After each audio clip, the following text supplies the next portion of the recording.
കോൺഗ്രസ് എന്ന് പറയുന്ന ഒരു വികാരമാണ്, ഒരു ചിന്തയാണ്, ഒരാൾക്കൂട്ടമാണ് കോൺഗ്രസ് എന്ന് പറയുന്നത്. കോൺഗ്രസിന് കൃത്യമായ ഒരു നേതൃത്വം കേരളത്തിൽ വന്നു കഴിഞ്ഞാൽ കോൺഗ്രസ് ഏത് സമയവും രണ്ടിരട്ടി ശക്തിയോടുകൂടി തന്നെ തിരിച്ചു വരും എന്ന കാര്യത്തിൽ ഒരാൾക്കും സംശയമാണ്. ഏകോപനമില്ലാത്ത നേതൃത്വം ഈ കേരളത്തിൽ ഇരിക്കുന്നു എന്നുള്ളത് മാത്രമാണ് കോൺഗ്രസിന്റെ ഏക പ്രശ്നം എന്ന് പറയുന്നത്. ഒരു മാഫിയ സംഘം പോലെയാണ് കോൺഗ്രസിനകത്ത് ഈ ഷാഫി രാഹുൽ ടീം വർക്ക് ചെയ്തുകൊണ്ടിരിക്കുന്നത്. അവരുടെ ഫാൻ ഗ്രൂപ്പ് വർക്ക് ചെയ്തുകൊണ്ടിരിക്കുന്നത്. ഇവർക്കുള്ള പരിപൂർണ പിന്തുണ നൽകുന്നത് പ്രിയങ്ക ഗാന്ധിയാണ്. കാസർഗോഡ് നിന്ന് തിരുവനന്തപുരം വരെ നടന്നു എന്ന് വിചാരിച്ച് ഒരാൾക്കൂട്ടത്തെ സൃഷ്ടിക്കാൻ സാധിക്കും എന്നതിനപ്പുറത്തേക്ക് അത് വോട്ട് ബാങ്ക് ആയിട്ട് മാറുമോ എന്ന് സംശയമുണ്ട്. കേരളത്തിലെ കോൺഗ്രസിന്റെ ഏറ്റവും വലിയ പ്രശ്നം എന്ന് പറയുന്നത് തന്നെ ദീപദാസ് മുൻഷിയാണ്. വെള്ളയും ഇട്ട് നടക്കുന്നവരാണ് കോൺഗ്രസ് എന്ന് തെറ്റിദ്ധരിച്ച് ഹൈക്കമാൻഡ് ഒരു തീരുമാനത്തിലേക്ക് പോയി കഴിഞ്ഞാൽ കേരളത്തിൽ ഒന്നും സംഭവിക്കാൻ വേണ്ടി പോകുന്നില്ല. നമസ്കാരം. കേരളത്തിൽ തകർന്നുകൊണ്ടിരിക്കുകയാണ് കോൺഗ്രസ്. അതിനിടയിലാണ് ഏറ്റവും ശ്രദ്ധേയമായ ഒരു മുന്നേറ്റത്തിന്റെ ഭാഗമായിട്ട് പ്രിയങ്ക ഗാന്ധി രാഹുൽ ഗാന്ധിയും കൂടെ കൂടിയിട്ട് കേരളത്തിലെ 14 ജില്ലയിൽ അങ്ങോളം ഇങ്ങോളമായിട്ട് വലിയൊരു ജാഥ, ഒരു ഭാരത് ജോഡോ പോലത്തെ ഒരു യാത്ര മുന്നേറ്റം നടത്താൻ പോവുകയാണ്. അപ്പൊ എങ്ങനെയാണ് ഈ വിഷയത്തെ കാണുന്നത്? ഇത് സക്സസ് ആവുമോ അതോ ഇല്ലയോ? അതായത് കേരളത്തിൽ കോൺഗ്രസ് തകർന്നു എന്ന് പറയാൻ പറ്റില്ല. കോൺഗ്രസ് ഒരിക്കലും തകരത്തില്ല കേരളത്തിൽ. കാരണം കോൺഗ്രസ് എന്ന് പറയുന്ന ഒരു വികാരമാണ്, ഒരു ചിന്തയാണ്, ഒരാൾക്കൂട്ടമാണ് കോൺഗ്രസ് എന്ന് പറയുന്നത്. കോൺഗ്രസ് നേതൃത്വം തകർന്നു എന്ന് പറയുക. കോൺഗ്രസ് ഒരിക്കലും തകരത്തില്ല. അതൊരു ചിന്തയും വികാരവും ഒക്കെയാണത്. അതുകൊണ്ട് കോൺഗ്രസിന് ഒരിക്കലും ഒന്നും സംഭവിക്കാൻ പോകുന്നില്ല കേരളത്തിൽ. കോൺഗ്രസിന് കൃത്യമായ ഒരു നേതൃത്വം കേരളത്തിൽ വന്നു കഴിഞ്ഞാൽ കോൺഗ്രസ് ഏത് സമയവും രണ്ടിരട്ടി ശക്തിയോടുകൂടി തന്നെ തിരിച്ചു വരും എന്ന കാര്യത്തിൽ ഒരാൾക്കും സംശയം വേണ്ട. പക്ഷേ അപക്വമായിട്ടുള്ള അല്ലെങ്കിൽ ഏകോപനമില്ലാത്ത നേതൃത്വം ഈ കേരളത്തിൽ ഇരിക്കുന്നു എന്നുള്ളത് മാത്രമാണ് കോൺഗ്രസിന്റെ ഏക പ്രശ്നം എന്ന് പറയുന്നത്. പിന്നെ ഒരു കാര്യം മനസ്സിലാക്കി, ഈ വെള്ളയിട്ട് നടക്കുന്നവരല്ല കോൺഗ്രസ് എന്ന് പറയുന്നത്. കോൺഗ്രസിന് കൂടുതലായിട്ട് അനുഭാവികളാണുള്ളത്. കോൺഗ്രസിനെ സ്നേഹിക്കുന്ന അല്ലെങ്കിൽ ആ ഒരു കോൺഗ്രസ് വികാരമുള്ള ആളുകളാണുള്ളത്. അവരെല്ലാവരും തെരുവിലിറങ്ങി കോൺഗ്രസിന്റെ കൊടി പിടിച്ച് നടക്കണമെന്ന് നിർബന്ധമൊന്നുമില്ല. പക്ഷെ ആ കോൺഗ്രസ് അനുഭാവികളെ ഏകോപിപ്പിച്ചു കൊണ്ടുവരുന്നതിൽ നേതൃത്വം പരാജയപ്പെട്ടു എന്നാണ് ഇവിടുത്തെ ഒരു വസ്തുത. അപ്പൊ ആ ഒരു കോൺഗ്രസ് വികാരത്തെ എല്ലാം കൂടെ ഏകോപിപ്പിക്കാനായിട്ട് സാധിക്കുമോ എന്നുള്ളൊരു പരിശ്രമമാണ് ആര് നടത്താൻ വേണ്ടി പോകുന്നത്? രാഹുൽ ഗാന്ധിയും പ്രിയങ്ക ഗാന്ധിയും കൂടി നടത്താൻ വേണ്ടി പോകുന്നത്. പക്ഷേ ഇവിടെ ഒരു പ്രധാനപ്പെട്ട പ്രശ്നം എന്താണ് എന്ന് ചോദിച്ചു കഴിഞ്ഞാൽ, ഇങ്ങനെ നിലവിലത്തെ കേരളത്തിലെ കോൺഗ്രസിന്റെ നേതൃത്വത്തെ വെച്ചുകൊണ്ട് കോൺഗ്രസിന് ഒരിക്കലും തിരിച്ചു വരാൻ വേണ്ടി സാധിക്കില്ല എന്നുള്ളതൊരു യാഥാർത്ഥ്യമാണ്. പിന്നെ അതുകൂടാതെ അതിന്റെ മേളിലേക്ക് വന്നിരിക്കുന്ന ഈ രാഹുൽ മാങ്കൂട്ടം കോൺഗ്രസിന് ഉണ്ടാക്കി വെച്ചിരിക്കുന്ന ഒരു ഡാമേജ്, അതൊരു നിസാര ഡാമേജ് അല്ല. ഇവിടെ കേരളത്തിൽ ഇപ്പോൾ എന്താ സംഭവിച്ചുകൊണ്ടിരിക്കുന്നത് എന്ന് വെച്ച് കഴിഞ്ഞാൽ, ഒരു മാഫിയ സംഘം പോലെയാണ് കോൺഗ്രസിനകത്ത് ഈ ഷാഫി രാഹുൽ ടീം വർക്ക് ചെയ്തുകൊണ്ടിരിക്കുന്നത്. അവരുടെ ഫാൻ ഗ്രൂപ്പ് വർക്ക് ചെയ്തുകൊണ്ടിരിക്കുന്നത്. ഇവർക്കുള്ള പരിപൂർണ പിന്തുണ നൽകുന്നത് പ്രിയങ്ക ഗാന്ധിയാണ്. പ്രിയങ്ക ഗാന്ധി എന്തുകൊണ്ട് ഇവർക്ക് പിന്തുണ കൊടുക്കുന്നു എന്ന് ചോദിച്ചു കഴിഞ്ഞാൽ, പ്രിയങ്ക ഗാന്ധിയുടെ ഭർത്താവ് റോബർട്ട് വദ്രയുമായിട്ട് ഷാഫി പറമ്പിലുള്ള ഒരു ബന്ധമുണ്ട്. ആ ബന്ധത്തിന്റെ അടിസ്ഥാനത്തിലാണ് ഈ ഷാഫിയൊക്കെ ഇത്ര ശക്തമായിട്ട് ഇവിടെ വി.ഡി. സതീശനെയും അതോടൊപ്പം തന്നെ രമേശ് ചെന്നിത്തലയും എന്തിനേറെ പറയുന്നു കെ.സി. വേണുഗോപാലിനെതിരെ പോലും ഈ നെഞ്ചു വിരിച്ചു നിൽക്കാൻ വേണ്ടിയിട്ടുള്ള കാരണം. ഇത് കേരളത്തിലെ കോൺഗ്രസ് പ്രവർത്തകർ എന്ന് മനസ്സിലാക്കി തുടങ്ങുന്നു അന്ന് മാത്രമേ കേരളത്തിലെ കോൺഗ്രസിന് ഒരു തിരിച്ചുവരവ് സാധ്യമാകുകയുള്ളൂ എന്ന് വേണം നമ്മൾ മനസ്സിലാക്കാനായിട്ട്. വദ്രയുടെ ബിസിനസ് താല്പര്യങ്ങൾ എന്താണ്? അതാണ് കേരളം ചർച്ച ചെയ്യേണ്ട വിഷയം. ഇതിനു മുമ്പ് പ്രിയങ്ക ഗാന്ധി വയനാട്ടിൽ മത്സരിക്കാൻ നിൽക്കുന്ന സമയത്ത് അദ്ദേഹം പറഞ്ഞു, ഈ കേരള രാഷ്ട്രീയത്തിൽ അല്ലെങ്കിൽ ഇന്ത്യൻ രാഷ്ട്രീയത്തിൽ എനിക്കും താല്പര്യമുണ്ടെന്ന് പറഞ്ഞു. കാരണം കേരളം ചിന്തിക്കേണ്ട ഒരു വിഷയം എന്താണെന്ന് വെച്ച് കഴിഞ്ഞാൽ, പ്രിയങ്ക ഗാന്ധി അതിനുശേഷം വൻ ഭൂരിപക്ഷത്തോടു കൂടി വയനാട്ടിൽ നിന്ന് മത്സരിച്ച് ജയിച്ചു. അതിനുശേഷം ഈ കഴിഞ്ഞ ആഴ്ച മാത്രമാണ് പ്രിയങ്ക ഗാന്ധി തിരിച്ചെത്തിയിട്ടുള്ളത്. അത് റോഡിൽ കൂടി ഇങ്ങനെ ഒരു യാത്ര സംഘടിപ്പിച്ചു പോവുക, ആളുകൾക്ക് കൈ കൊടുത്തു പോവുക എന്നുള്ളത് മാത്രമല്ല ഒരു എം.പിയുടെ പ്രവർത്തനം എന്ന് പറയുന്നത്.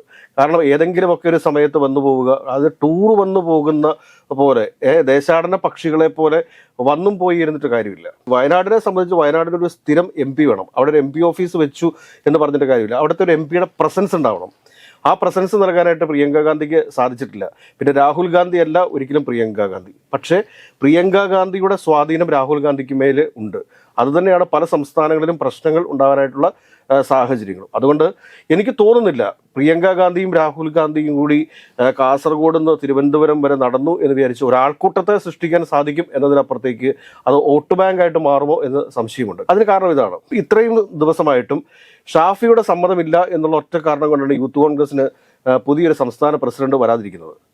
കാരണം ഷാഫിയുടെ നിർബന്ധം മൂലമാണ്. ഷാഫി പറഞ്ഞ ആളെ മാത്രമേ യൂത്ത് കോൺഗ്രസിനെ സംസ്ഥാന പ്രസിഡന്റാക്കി വെക്കാൻ പാടുള്ളൂ എന്നൊരു നിർബന്ധ ബുദ്ധി അത് ഷാഫിക്കാണുള്ളത്. ഷാഫിയുടെ ആ ഒരു സ്വാധീനം എന്ത് എന്ന് ചോദിച്ചു കഴിഞ്ഞാൽ അത് പ്രിയങ്ക ഗാന്ധിയാണ്.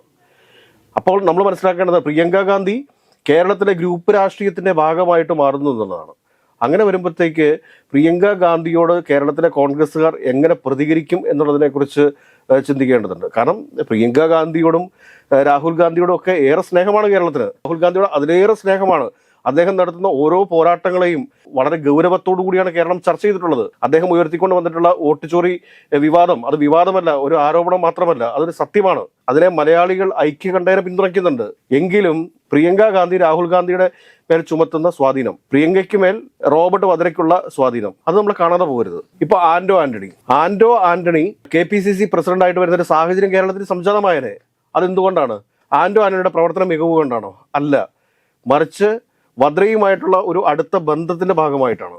അതുകൊണ്ട് തന്നെ കേരളത്തിൽ കോൺഗ്രസ് പ്രവർത്തകരുണ്ടെന്നേ, കോൺഗ്രസിന് നല്ലൊരു നേതൃത്വത്തെ ഇവിടെ കൊണ്ടുവരുവാനായിട്ട് കോൺഗ്രസിന്റെ ഹൈക്കമാൻഡിന് സാധിക്കണം. അതല്ല എങ്കിൽ സ്തുതിപാഠകരെ മാത്രം നേതൃത്വത്തിലേക്ക് കൊണ്ടുവന്ന് ഇരുത്തുന്ന ഒരു സാഹചര്യം ഉണ്ടായിക്കഴിഞ്ഞാൽ തീർച്ചയായിട്ടും കോൺഗ്രസ് ഒരു തരത്തിലും രാഹുൽ ഗാന്ധി അല്ല, പ്രിയങ്ക ഗാന്ധി അല്ല, ഇനിയിപ്പോൾ സോണിയാഗാന്ധി കാസർഗോഡ് നിന്ന് തിരുവനന്തപുരത്തേക്ക് നടന്നിട്ടും ഒരു കാര്യവുമില്ല എന്നാണ് എനിക്ക് തോന്നുന്നത്. പിന്നെ മറ്റൊരു കാര്യം എന്താണെന്ന് വെച്ച് കഴിഞ്ഞാൽ സുനിൽ ഗനഗോലിന്റെ റിപ്പോർട്ട് വന്നായിരുന്നു, കേരളത്തിൽ വിജയിക്കാൻ സാധ്യതയുണ്ട്, അതുകൊണ്ട് തന്നെ മികച്ച പ്രവർത്തനം ഇപ്പോൾ തന്നെ കാഴ്ചവെച്ചാൽ ഇതിന് പറ്റുന്നില്ല. അതിന്റെ ഭാഗമായിട്ട് ദീപാദാസ് മുൻഷി തിരുവനന്തപുരത്ത് വീടെടുക്കാൻ തുടങ്ങി, അതുപോലെ തന്നെ ഇവിടെ സൗത്തിൽ എറണാകുളത്ത് വീടെടുക്കാൻ തുടങ്ങി, അതുപോലെ തന്നെ കോഴിക്കോട് നോർത്ത് ഭാഗത്തായിട്ട് കോഴിക്കോട് വീടെടുക്കാൻ തുടങ്ങി. അപ്പൊ ഇതിന്റെ ഭാഗമായിട്ട് ഏകോപിച്ചുകൊണ്ട് ഇപ്പൊ തന്നെ പ്രവർത്തനം ആരംഭിച്ചു. അതുകൊണ്ട് തന്നെ തീർച്ചയായിട്ടും ഇനി വരുന്ന ഇലക്ഷൻ കിട്ടും എന്നുള്ളതാണ് സുനിൽ ഗനഗോലുവിന്റെയും കേന്ദ്ര ഞാൻ പറയട്ടെ, ഈ ദീപാദാസ് മുൻഷിയെ കുറിച്ചൊക്കെ നമ്മൾ കുറച്ചൊക്കെ മനസ്സിലാക്കണ്ടേ.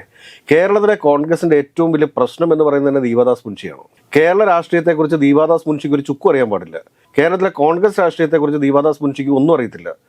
ദീപാദാസ് മുൻഷിയോട് ആരെങ്കിലും എന്തെങ്കിലുമൊക്കെ പറഞ്ഞു കൊടുക്കുമ്പോൾ അത് കേട്ടിട്ട് വിളിച്ചു പറയുന്നതല്ലാണ്ട് ഒരു വൺ സൈഡ് ആയിട്ടാണ് ദീപാദാസ് മുൻഷി കേരളത്തിൽ പ്രവർത്തിച്ചുകൊണ്ടിരിക്കുന്നത്. നിഷ്പക്ഷമതിയല്ല ദീപാദാസ് മുൻഷി. ദീപാദാസ് മുൻഷി തിരുവനന്തപുരത്തും കൊച്ചിയിലും പിന്നെ കോഴിക്കോടും പോയി വീടെടുത്തു എന്ന് വിചാരിച്ചിട്ട് ഒന്നും നടക്കാൻ പോകുന്നില്ല കേരളത്തിൽ. കാരണം അവരാദ്യം കോൺഗ്രസിൽ ഒരു ഐക്യം കൊണ്ടുവരാൻ വേണ്ടി ശ്രമിക്കണം. കോൺഗ്രസിന്റെ പോഷക സംഘടനകളെ സജ്ജമാക്കണം. ഇതിനൊന്നും അവർക്ക് സാധിച്ചിട്ടില്ല. അവരെ സംബന്ധിച്ചിട്ട് അവർ 5 സ്റ്റാർ ഹോട്ടലിൽ മാത്രമേ തിരുവനന്തപുരത്ത് താമസിക്കത്തുള്ളൂ. ഇങ്ങനെയൊക്കെയുള്ള ഒരുപാട് ആക്ഷേപങ്ങൾ അവർക്കെതിരെ ഉണ്ട്. ആക്ഷേപങ്ങളല്ല, വസ്തുതകൾ അവർക്കെതിരെ നിലനിൽക്കുന്നുണ്ട്. അങ്ങനെയുള്ള ഒരു സാഹചര്യത്തിൽ കേരളത്തെക്കുറിച്ച് കൃത്യമായ ഒരു പഠനം നടത്താതെ, ഒരു സ്റ്റാറ്റിസ്റ്റിക്കൽ സർവേ നടത്താതെ ഒക്കെ എങ്ങനെയാണ് ഇത് മുൻപോട്ട് പോകുന്നത്? സുനിൽ കനകലുവിന്റെ വിഷയങ്ങളൊക്കെ നമുക്ക് വളരെ അടുത്തറിയാം. സുനിൽ കനകലു ഇപ്പോഴും പറയുന്നത് ഏറിപ്പോയി കഴിഞ്ഞാൽ 65 സീറ്റിന് മേളിൽ UDF എത്താൻ സാധിക്കില്ല എന്നൊരു സ്റ്റാറ്റിസ്റ്റിക്സ് വെച്ചുകൊണ്ട് തന്നെയാണ് സുനിൽ കനകലു ഇരിക്കുന്നത്. നമ്മൾ അതിനെ ചലഞ്ച് ചെയ്യാമെങ്കിൽ അതിന് മുകളിലേക്ക് പോകത്തില്ല എന്ന് സുനിൽ കനകലു വ്യക്തമായിട്ടറിയാം. അതിന്റെ അടിസ്ഥാനത്തിൽ സുനിൽ കനകലു തന്നെ സീറ്റ് കച്ചവടത്തിന് ഇറങ്ങിയത് ചില കാര്യങ്ങളൊക്കെ വേണ്ടി വന്നാൽ നമുക്ക് പറയാൻ പറ്റും. അതുകൊണ്ട് സുനിൽ കനകലു പറഞ്ഞു കൊടുത്തു. അതുകൊണ്ട് ദീപാദാസ് മുൻഷി തിരുവനന്തപുരത്തും കൊച്ചിയിലും കോഴിക്കോടും വീടെടുത്തു എന്ന് കരുതിയിട്ട് കോൺഗ്രസിൽ മാറ്റം വരുത്തില്ല. കോൺഗ്രസിൽ മാറ്റം വരുത്തണമെന്നുണ്ടെങ്കിൽ ജില്ലാതലത്തിൽ കോൺഗ്രസ് ക്യാമ്പുകൾ സംഘടിപ്പിക്കുകയും ആ ക്യാമ്പിൽ കോൺഗ്രസിന്റെ നയപരിപാടികൾ കൃത്യമായി ചർച്ച ചെയ്യുകയും അവിടെ നേതാക്കന്മാരുടെ പ്രസംഗം കേട്ടിട്ട് കാര്യമില്ല. പ്രവർത്തകർക്ക് എന്താണോ പറയാനുള്ളത് അത് കേൾക്കാൻ തയ്യാറാവണം. അത് കേട്ടതിന് ശേഷം ജില്ലാതലങ്ങളിൽ തന്നെ ഒരു നയരൂപീകരണം നടക്കുകയും ആ ജില്ലാതലങ്ങളിൽ നടക്കുന്ന നയരൂപീകരണം സംസ്ഥാന തലത്തിൽ ചർച്ച ചെയ്യുകയും ആ സംസ്ഥാന തലത്തിൽ ചർച്ച ചെയ്യുന്നതിന്റെ അടിസ്ഥാനത്തിൽ പ്രവർത്തനങ്ങൾ ഏകോപിപ്പിക്കുകയും ചെയ്താൽ മാത്രമേ കോൺഗ്രസ് കേരളത്തിൽ രക്ഷപ്പെടത്തുള്ളൂ. കേരളത്തിലെ ദീപാദാസ് മുൻഷി ആയി കഴിഞ്ഞാൽ സുനിൽ കനകലു ആണെങ്കിലും മനസ്സിലാക്കേണ്ട ഒരു വിഷയം എന്താണെന്ന് ചോദിച്ചാൽ, ഞാൻ ആദ്യം പറഞ്ഞതുപോലെ വെള്ളയിട്ട് നടക്കുന്ന ഏതാനും ചില ആളുകൾ ചേരുന്നതല്ല കോൺഗ്രസ് എന്ന് പറയുന്നത്. അതൊരു വികാരമാണ്, ഒരു ചിന്തയാണ്, ഒരു ആൾക്കൂട്ടമാണ്. ഈ ആൾക്കൂട്ടത്തിന് ഇഷ്ടപ്പെടുന്ന ഒരു നേതൃത്വം ഉണ്ടെങ്കിൽ മാത്രമേ അവർ കോൺഗ്രസിന് അനുകൂലമായിട്ട് വോട്ട് ചെയ്യുകയുള്ളൂ. അത് ആർ ശങ്കർ ആണെങ്കിലും കെ കരുണാകരനാണെങ്കിലും AK ആന്റണി ആണെങ്കിലും ഉമ്മൻചാണ്ടി സാറാണെങ്കിലും അങ്ങനെയായിരുന്നു. ഇപ്പോഴും കേരളത്തിൽ ലീഡർഷിപ്പ് ഉണ്ട്. രമേശ് ചെന്നിത്തലയുണ്ട്, കെ മുരളീധരനുണ്ട്, ഇങ്ങനെ ഒരുപാട് നേതാക്കന്മാരുണ്ട്, VD സതീശനുണ്ട്, ഇങ്ങനെ നേതാക്കന്മാരുണ്ട്. നേതാക്കന്മാരില്ലാഞ്ഞിട്ടല്ല, പക്ഷേ ഏകോപിപ്പിക്കുന്നതിൽ പരാജയപ്പെട്ടു പോകുന്നു എന്നുള്ളതാണ് പ്രശ്നം. ഇപ്പൊ തന്നെ VD സതീശനെ കുറിച്ച് നമുക്ക് മോശപ്പെട്ട അഭിപ്രായങ്ങളൊന്നുമില്ല. പക്ഷേ VD സതീശന്റെ പ്രശ്നം എന്താണ്? പട്ടാളച്ചിട്ടയുമായിട്ട് കോൺഗ്രസ് പ്രവർത്തകർക്കിടയിലേക്ക് ചെന്ന് കഴിഞ്ഞാൽ നടക്കുമോ? VD സതീശൻ മനസ്സിലാക്കേണ്ട ഒരു കാര്യം എന്താണെന്ന് വെച്ച് കഴിഞ്ഞാൽ ഇത് തന്നെയാണ്. ഇതൊരു ആൾക്കൂട്ടമാണ്, ഒരു വികാരമാണ്. അവരെ സൗമ്യതയിലൂടെ തങ്ങൾ നടത്തുന്ന പ്രവർത്തനത്തിലൂടെ ഒക്കെ മാത്രമേ ആകർഷിക്കാൻ വേണ്ടി സാധിക്കൂ. മറിച്ച് അവരുടെ അടുത്തേക്ക് പട്ടാളച്ചിട്ടയുമായിട്ട് ചെന്ന് കഴിഞ്ഞാൽ നീ പോടാന്ന് പറയും. ഇതാണ് അവസ്ഥ. ഇത് കോൺഗ്രസ്സുകാർ എന്ന് മനസ്സിലാക്കുന്നോ അന്ന് മാത്രമേ കേരളത്തിലെ കോൺഗ്രസ് ഉണ്ടാവത്തുള്ളൂ. കെ കരുണാകരൻ എങ്ങനെയാണ് ഇവിടെ ഭരണം പിടിച്ചിരുന്നത്? കെ കരുണാകരൻ എന്നുള്ള ഒരു നേതൃത്വത്തെ കേരളത്തിലെ കോൺഗ്രസ് അനുഭാവികൾ ഇഷ്ടപ്പെട്ടിരുന്നു. ഉമ്മൻചാണ്ടി ഇഷ്ടപ്പെട്ടിരുന്നു. AK ആന്റണി ഇഷ്ടപ്പെട്ടിരുന്നു. AK ആന്റണി 100 സീറ്റ് നേടി അധികാരത്തിൽ വന്നിട്ടുണ്ടെന്നേ. അതെങ്ങനെ സംഭവിച്ചത്? AK ആന്റണിയിൽ ഒരുപാട് പ്രതീക്ഷ അർപ്പിച്ചിരുന്നു ജനങ്ങൾ. ഇവിടെ അഴിമതിയില്ലാത്തൊരു ഭരണം നടക്കുമെന്ന് കേരളത്തിലെ ആളുകൾ സ്വപ്നം കണ്ടിരുന്നു. അതിന്റെ അടിസ്ഥാനത്തിലാണ് അദ്ദേഹത്തിന് 100 സീറ്റ് നേടി അധികാരത്തിൽ വരാൻ വേണ്ടി സാധിച്ചിട്ടുള്ളത്. ഇത് കോൺഗ്രസ് മനസ്സിലാക്കുന്നില്ല. കോൺഗ്രസ് ഇപ്പോഴും കരുതുന്നത് എന്താണെന്ന് ചോദിച്ചു കഴിഞ്ഞാൽ കുറച്ച് റോഡ് ഷോകൾ നടത്തി കഴിഞ്ഞാൽ വോട്ട് വരുമെന്നാണ്. ഒരിക്കലുമില്ല.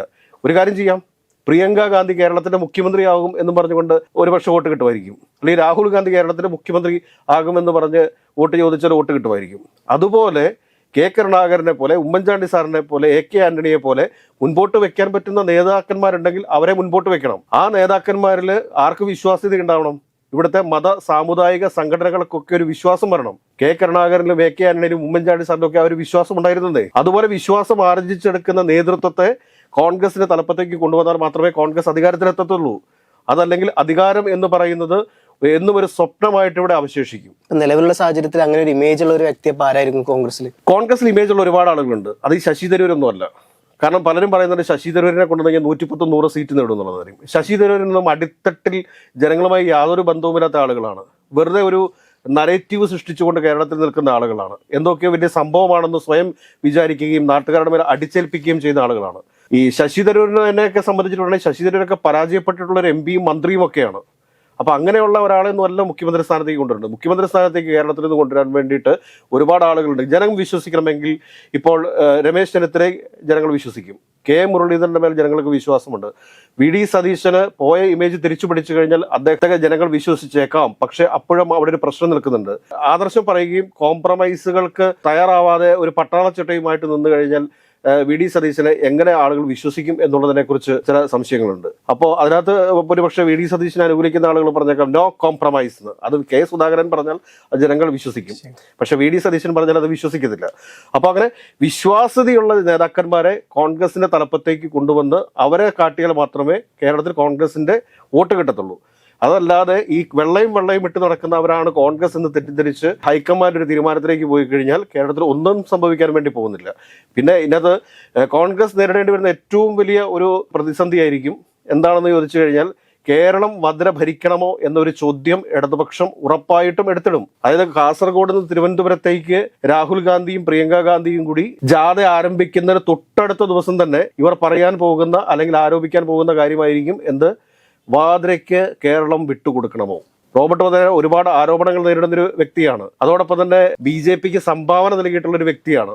അപ്പൊ അങ്ങനെയൊക്കെ വരുമ്പോഴത്തേക്ക് അങ്ങനെയുള്ള ഒരുപാട് ചോദ്യങ്ങൾ ഇവിടെ ഉയർത്തപ്പെടും. അതിനൊക്കെ മറുപടി പറയാൻ വേണ്ടി സാധിക്കണം. അതുകൊണ്ട് യാത്രയെക്കുറിച്ച് പലവട്ടം കോൺഗ്രസ് പുനരവലോകനം ചെയ്തിട്ട് മാത്രമേ ഈ യാത്ര സംഘടിപ്പിക്കാൻ പാടുള്ളൂ. ഉണർവേകും, ആൾക്കൂട്ടമുണ്ടാകും. ഭാരത് ജോഡോ യാത്ര കടന്നുപോയപ്പോൾ നമ്മൾ കണ്ടതാണ്. ഒരുപാട് ആളുകൾ റോഡിൽ അണിനിരന്നു. പക്ഷെ അതിനൊരു പ്രതിഫലനം ഒന്നും കിട്ടിയില്ലല്ലോ. അപ്പോൾ അതുകൊണ്ട് വളരെ സൂക്ഷിച്ചു വേണം കോൺഗ്രസ് മുൻപോട്ട് പോകുവാൻ എന്നാണ് ഇതിന് പറയാനുള്ളത്. ഏതൊക്കെയായാലും 2026 തെരഞ്ഞെടുപ്പിന് ഇനി അധികം നാളുകളില്ല. അങ്ങനെ ഒരു പരിഗണനം കാസർഗോഡ് നിന്ന് തിരുവനന്തപുരത്തേക്ക് വരണം എന്നുണ്ടെങ്കിൽ അത് ഉടനെ തന്നെ വരേണ്ടതുണ്ട്. പക്ഷേ അതിനിടയിൽ തന്നെയാണ് നവംബർ-ഡിസംബർ മാസങ്ങളിൽ ത്രിതല പഞ്ചായത്തിലേക്കുള്ള തെരഞ്ഞെടുപ്പ് വരുന്നത്. അതിനുശേഷം പിന്നെ ജനുവരി-ഫെബ്രുവരി മാസങ്ങളാണ് മാത്രമാണ് അവശേഷിക്കുന്നത്. ആ സമയത്തൊക്കെ ഇത് സാധ്യമാകുമോ എന്നുള്ളത് പരിശോധിക്കപ്പെടേണ്ടതുമാണ്.